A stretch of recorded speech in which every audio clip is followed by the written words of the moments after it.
Hello guys, this is Kayla Jackson from the Cowboy Podcast. I am here today to talk about the creative economy here on the Navajo Nation. So the Navajo Nation is 16 million acres large. It's the largest reservation in America, and it spans into 3 states, Utah, Arizona, and New Mexico. We don't have any land in Colorado, but a lot of us do travel to Colorado. And so the reason why I got interested in the arts was my dad. He's a talker. He talks a lot. And when he talks, it feels like poetry. It's like poetry when he talks. And so I always enjoyed his talks and everything that he had to talk about. And when I was growing up, he always had a camera in his hand.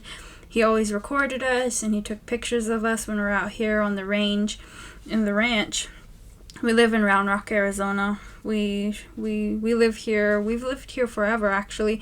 My grandparents are originally from wheat fields, and my grandmother, she's a rug weaver. Both of my grandmas were rug weavers on my mom's side and on my dad's side.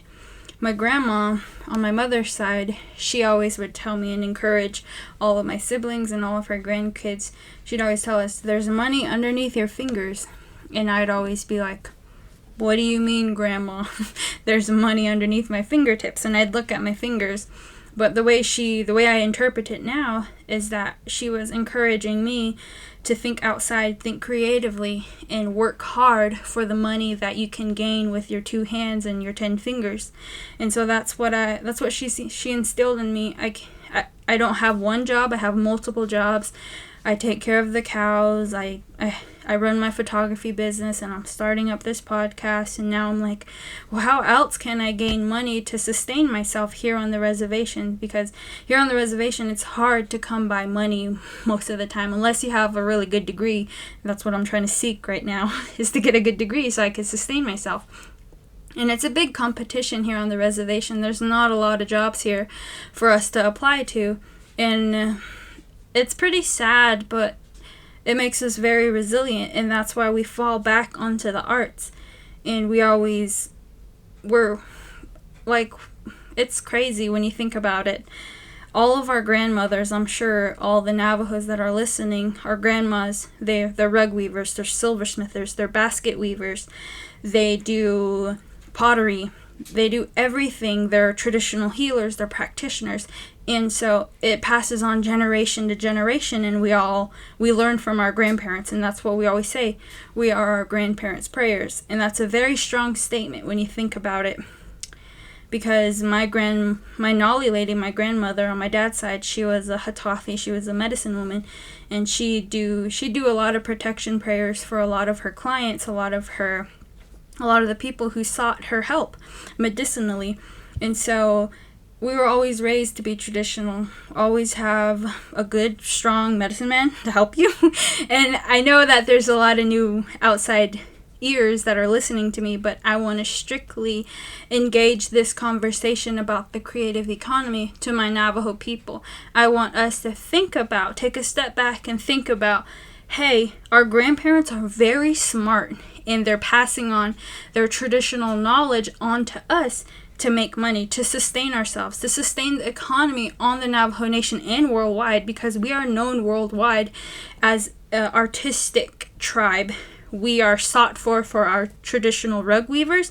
Our grandma's rugs, I'm pretty sure most of them. I know my grandma sold, I think, a couple of rugs to a couple who came to Canyon de Chelly, and we just so happened to be eating at T-Bird. And I know everyone's giggling because we all know T-Bird.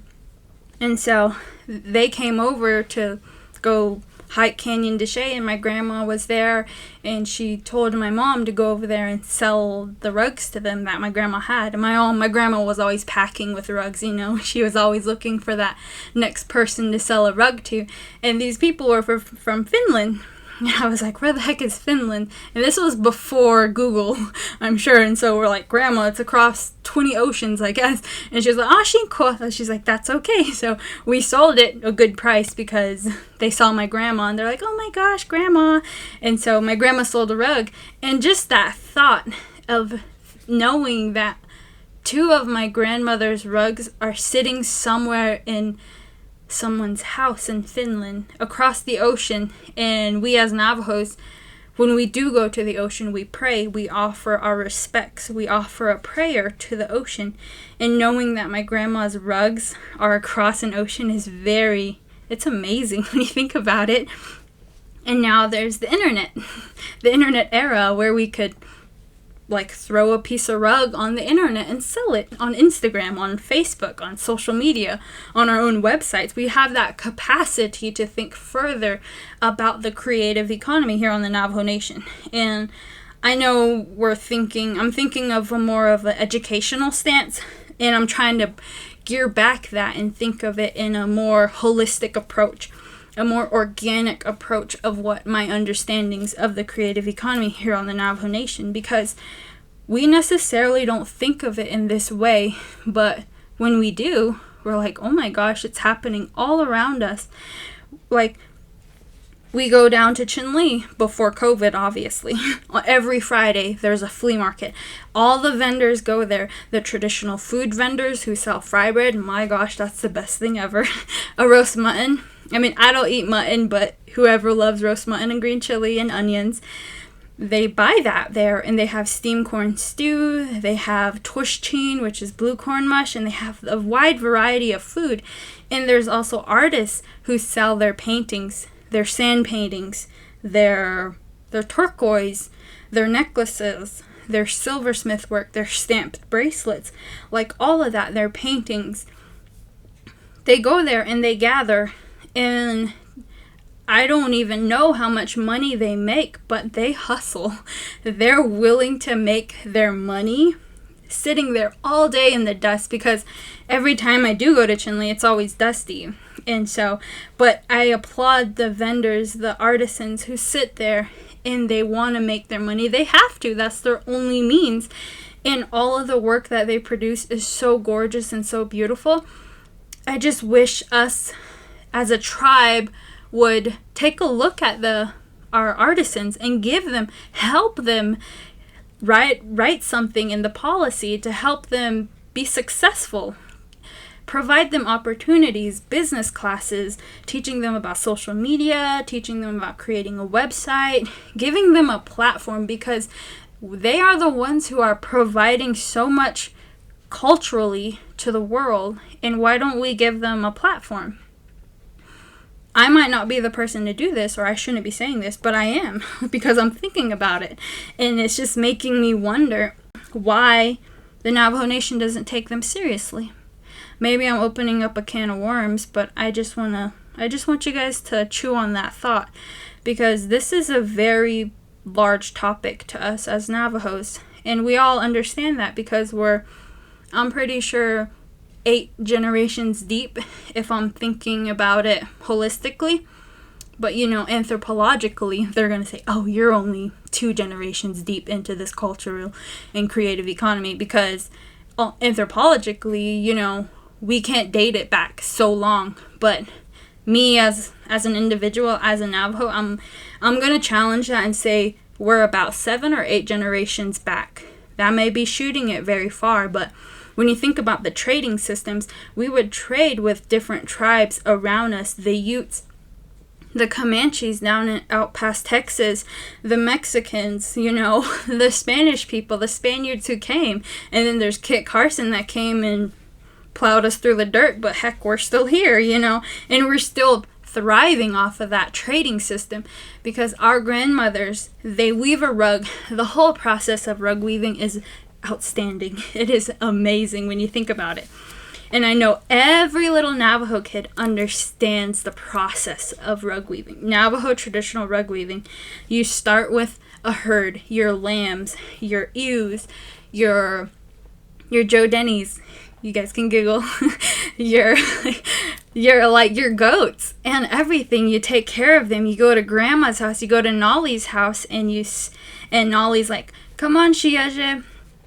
Let's go feed the little goats. Let's go feed the little lambs bottles. And you go run over there with your so little chama'i self, and you get so excited, and you get to feeding the lambs the bottles. And it starts from there. Grandma, she wants us to care for our livestock. And that's a big, that has a huge chunk of my heart is the livestock and land management and holistically caring and taking care of the livestock that are, I'm pretty sure, 8 generations deep. You can challenge me, educational people. But I'm just saying, like, it starts from the little lamb. And as they grow up to springtime, you have to shear. If you have 20 head, you're lucky because it's not that hard to shear 20 head. But if you have like over 300 head, like my Nolly lady, my gosh, you're shearing sheep for so long. When I was young, I couldn't really help during that time. But now we have a herd of our own, and we get to do that every spring, and we get to see the little lambs grow up to become strong, little generations deep of that resiliency, because here in Round Rock, there's not a lot of vegetation, but yet they compromise their way they eat the forage that is out there on the land. When you herd sheep, you know what I'm talking about. Like, these goats and these sheep, they don't eat the whole bush. They don't eat the whole plant. They take one snip and they go to a next. And they do that because generationally, maybe they understand that, hey, this place is a dry land. We can't eat everything in our path because we have to save some for tomorrow when we go out, you know. And it's so amazing when you herd sheep. You learn a lot about yourself and about the sheep and about the land, because it's so very sacred. Mother Earth is sacred to us. We always say that, and I'm sure people they hear that over and over. Mother Earth is sacred. Mother Earth is sacred. But when you're there and you actually understand and you sit with that idea when you're riding horses or when you're walking after the sheep, you truly understand that this Mother Earth is so sacred, and we have to do all that we can to protect her and preserve her. And we hear that water is life. And when you raise cattle and horses and sheep and everything, goats, little kittens, I don't know, barn cats, you understand that water is life. They look at you and they're like, hey lady, are you gonna water me? And so you're like, oh my gosh, I have to go water. And boy, is it hard in the winter. The hoses are frozen, the water is frozen, the cows are thirsty when they come back. And so you really have a true appreciation for Mother Earth. And you go on from that. You take care of your sheep. Make sure they're fat and happy. And then you shear the wool. And then you have to go collect. If you want to do it traditionally, you have to go out and collect certain type of herbs, certain type of plants. And you boil the water and you throw those plants into a big pot of water. And you wait for it. And you let it heat up, and you throw the wool in there. And I forgot, you're supposed to spin the wool. See, I don't weave rugs, but this is all coming back to me now that I'm talking about it. And you spindle the wool, and you card the wool, making sure it's nice and fluffy and airy, and you twill it up, and you make it into yarn, and then you dip the yarn into the boiling water of plants, and you get a specific color. And that color, you could do multiple varieties of plants, and you can have multiple pots going on, and you boil them, and you have your wool that's a different color. And so our grandmothers understand that. And then there's the warping. You get your loom out, and you have to do the warping of the loom. And it's a whole process. And to think that our grandmothers are so resilient that they sat there, and that was their only means of income. And they'd go to the trading post outside the reservation. And I don't think they got nearly as much as they should for their weaving. It's pretty sad. And I think today it's still the same. They don't get a lot for the amount of work that you put into it. But that's the process. And maybe one day it'll get better. Maybe it'll be gone. So that's why we have to understand that we can't let this die. We just can't, because we're doing an injustice to our grandparents. And the same goes to silversmithing. And the selling of the cultural goods came about from trading. Like a long time ago when our tribes people would trade with each other. And then came along the turn of the century when Route 66 was created, because that road goes coast to coast from the East Coast to the West Coast, and it would go through Gallup, New Mexico, a place where we go to regularly as Navajos. And so we saw the tourist boom come from that. And we as Navajos, we saw that was an opportunity, and we seized on that opportunity. We would sell our goods to the people who were traveling Route 66. And that's probably where the tourist boom was created, was because we saw a different color of skin coming onto the reservation, or nearly breaking the point of coming onto the Navajo reservation. And then that's where the national monuments came about. Canyon de Chelly. There is a large tourist boom that happens at Canyon de Chelly, and people go there from around the world, around the globe. They know of Canyon de Chelly, and they know of Monument Valley. My Nolly man John Wayne. People might get mad because I said that, but it's okay. I have fully accepted that he's my Nolly. And there's also the Grand Canyon. People have setups out there at these national monuments, and they sell their goods there because they need to make gas money. They need to make money to eat to get home. You see, the way we're raised is we are so strong, we as Navajo people. A lot of people have it easy, and we don't have internet. We don't have a solid structure of government because our government is so corrupt. But yet here we are. We fall back on the cultural economy that has sustained us for so long. And I feel we're at a point where we can master it. We can start challenging the ties. We can start challenging the trading post people. Dang sure we should, right? Because we have so many local artisans here on the reservation. We have, I'm pretty sure your auntie, one of your auntie is selling yeast bread, or like selling cupcakes or something, And we like, it's amazing. And we have the people who make arrowheads. We have the fetish makers. We have food vendors. We have silversmithers. We have little arts and crafts people who do everything on Christmas. We used to have Christmas bazaars. Oh my God, I love going to Christmas bazaars. Each school, the college, I know Dannett College had one. Chinle had one. Chinle High School, Chinle Unified School District. And I know all these different schools around the Navajo Nation, they would have Christmas bazaars. And every artisan, creative maker, anyone who was willing to sell their products to everyone, they'd all gather in a gym, have a booth, and sell. And it was so cool. You would find these beautiful little knickknacks that you could call stocking stuffers, or I loved buying like jewelry for my mom. And it's kind of sad because of COVID, we can't have that. If it's still in this stage, maybe we could do it virtually. But then you think about, not everyone has internet to submit their work. And how is that going to happen? And there's all these different challenges that are they're approached on us as Navajos, because here on the Navajo Nation is so rural. Like, we're the rule of rural. Like, it's amazing that we actually have cell tower signal, and it's amazing I actually have internet to create this podcast.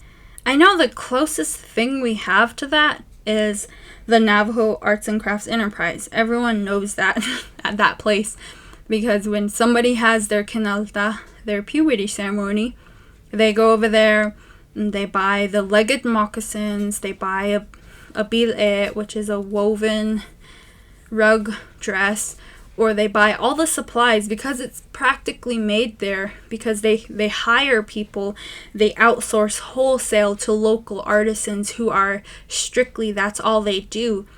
They make cradle boards. There's moccasin makers that they reach out to locally, and they ask them, hey, can you make us X, Y, and Z pairs of moccasins? And they're like, sure. So they wholesale their items to the Navajo Enterprise, and they pay them. So that's one way that they're successfully sustaining the artisans with a stable income with wholesale, which is cool. But then you think about it, if you want to think about it in an artistic, more gallery perspective, you would say, you shouldn't be wholesaling. You should sell it for yourself, by yourself. Do the hustle by yourself. But some people, they don't have time for that. They have families. So their only option is to wholesale because they get a big payout and that sustains them for 3 months or so. And then they go on and they make more because Navajo Enterprise, they keep offering like, hey, make some more moccasins, make some more for everybody. Because I never bought a pair from them. I bought mine from a local moccasin maker. I'd prefer to do that. But I think about it in a way of the times that we are living right now. Not everyone has the means to be a sole entrepreneur here on the reservation because it's pretty hard. Let me tell you that. This is the creative economy that I am understanding here on the Navajo Nation. And if I'm leaving out any, so there's one that I'm leaving out. The agricultural community. We are becoming selective beef masters here on the reservation. We have families who strictly only sell registered Red Angus or Hereford or Black Angus cattle here on the reservation. And we have that Navajo beef. We have that here on the reservation. And if you think of it in a manner, we're being selective. We're being creative about the husbandry of bringing and breeding the cattle and getting that selective beef on the table for the consumer. That's another way that the creative economy is here on the Navajo Nation. We can think about it agriculturally. We're an agricultural community, a tribe. We survive off of corn, off of farming, off of ranching and livestock. We don't have the means of going to the grocery store. I mean, now we do, but we only have like a handful of bashas here on the Navajo Nation, and they charge you 20 arms and a leg for one lettuce, And it's so sad that they have high prices because of the fuel that they have to provide for the trucking to get here on the Navajo Nation, because their headquarters are in Phoenix. And they think they're doing a justice to the Navajo Nation, but to me it's an injustice because they're charging so much. So I would encourage everybody on the Navajo Nation and surrounding areas, buy locally. Support your local artisans, because this creative economy here on the Navajo Nation, it's only going to get better if we think about it in this manner. We think about our grandparents who have provided these solid structures for us. We owe it to them, we really do, because my grandpa, he's a rancher, and so were his parents, and his dad was the first judge on the Navajo Nation, and he would tell me stories. His dad would go ride from wheat fields all the way to Winderock and spend a week there and come back. And he had to take care of the livestock there at Wheatfields. And Wheatfields is a mountainous area. And there's a lot of mountain lions, a lot of bears, a lot of coyotes. And so he would have to be the sole defender of the livestock. If it weren't for my grandpa defending the cows, the horses, the sheep, I wouldn't have them in my life at all. And that just puts into perspective the amount of work that is before us right now, what we have to do for our grandparents, because they prayed so much for us to be here. So let's do it for them. Let's do it for our Chays, our Muslanas, our Nollies, our Nolly ladies, and for our parents, because our parents are teaching us strong values in this life. So this is my organic approach to the creative economy here on the Navajo Nation. It's only going to get better, I can promise you that, guys.